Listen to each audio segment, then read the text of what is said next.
Friends, आज हम vitamin के बारे में पढ़ेंगे और छोटी सी वीडियो में सारा विटामिन हम खत्म कर लेंगे। तो बिना टाइम वेस्ट किए चलिए स्टार्ट करते हैं। विटामिन जो होता है दो प्रकार का होता है। सॉरी, थोड़ा सा गला खराब है, फीवर भी है। दो प्रकार का होता है, वसा में घुलनशील विटामिन और जल में घुलनशील विटामिन। तो वसा में घुलनशील विटामिन जो होता है तो कीड़ा होता है KEDA, और जल में घुलनशील विटामिन दो होते हैं B और C।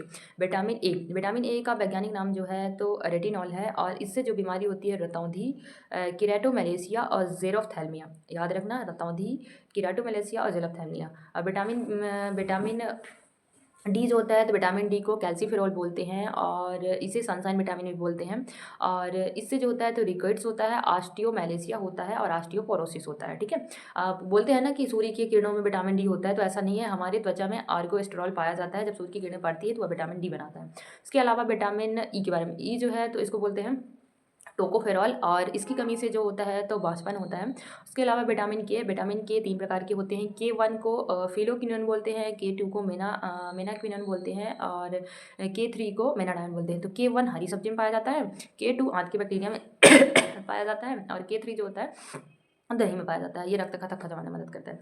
अब हम जल में घुलनशील विटामिन के बारे में पढ़ते हैं। तो जल में घुलनशील विटामिन जो होता है दो प्रकार का होता है, एक विटामिन बी और विटामिन सी। तो विटामिन सी के बारे में पढ़ लेते हैं क्योंकि ये छोटा सा है। तो विटामिन सी को E300 विटामिन बोलते हैं, एंटी एजिंग भी बोलते हैं, एंटी स्कर्वी भी बोलते हैं। और इसका वैज्ञानिक नाम जो है एस्कॉर्बिक एसिड है, और इसकी स्रोत आपको सभी को पता है, खट्टे फल में होता है। आंवला लीजिए, अमरूद ले लीजिए, और इसकी विकार जो है तो स्कर्वी हो जाएगा। इसके अलावा विटामिन बी के बारे में जानते हैं। तो विटामिन B1 जो है तो थायमिन है, इससे बेरी बेरी रोग होता है। विटामिन B2 राइबोफ्लेविन, और इससे जो होता है किलोसिस नाम की बीमारी होती है। उसके बाद विटामिन 3 नियासिन, जिससे पेलाग्रा होता है। और विटामिन B3 को जो है PP विटामिन भी बोलते हैं। विटामिन B5 पेंटोथेनिक जो होता है तो इससे विकार हो जाता है, बाल झड़ते हैं, बाल सफ़ेद हो जाते हैं, चर्म रोग होता है। और विटामिन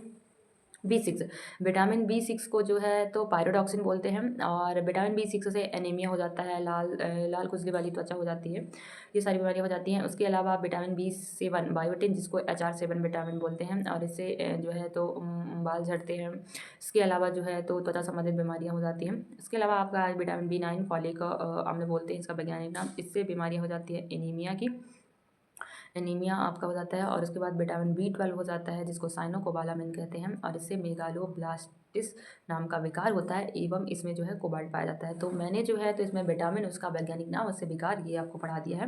बाकी आपको अगर पसंद आता है तो प्लीज़ लाइक शेयर और सब्सक्राइब करिएगा, और बाकी अगर पसंद नहीं आता तो आपको कोई ज़बरदस्ती नहीं है कि आप सपोर्ट करिए या फिर लाइक शेयर सब्सक्राइब करिए। जैसे आपकी इच्छा वैसा आप कर सकते हैं, आप स्वतंत्र हैं, आपको जो करना हो आपको कर सकते हैं। Thank you so much.